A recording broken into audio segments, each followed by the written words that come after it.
Nous sommes au centre-ville de Brazzaville, où s'exécutent depuis quelques semaines les travaux de réfection de certaines artères. La chaussée en décapage, ici par cet engin, est la première étape avant d'autres, dont celle-ci, en attente de la pose du bitume.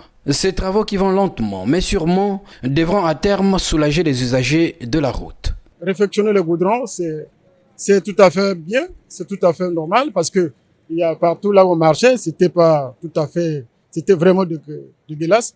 Mais là, quand même, le gouvernement a pensé d'arranger coup de chapeau au gouvernement. À l'hôpital de Talangay, les zones où la chaussée a été décapée restent encore ouvertes, ralentissant ainsi la circulation. Même décor au rond-point de la Patte d'Oie sur le boulevard Denis Sassou Nguesso. Et quand on arrive au centre-ville, ce sont des lignes de véhicules qui avancent à peine.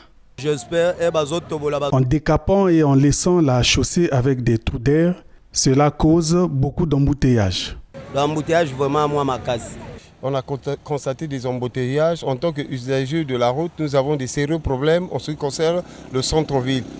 Quand ils le font, ils doivent le faire rapidement, dans le plus bref délai, afin que ça puisse diminuer les embouteillages au niveau du centre-ville et ailleurs. Je souhaiterais que ça continue dans tous les arrondissements pour que la population soit à l'aise. Ces travaux de réfection de certaines voiries urbaines qui permettront à Brazzaville d'avoir un peu plus d'éclat à quelques semaines du sommet des 3 plus grands bassins au monde sont certes salutaires pour la population, mais elles devaient, selon certains Brazzavillois, être pérennisées pour soulager les peines des usagers de la route à long terme.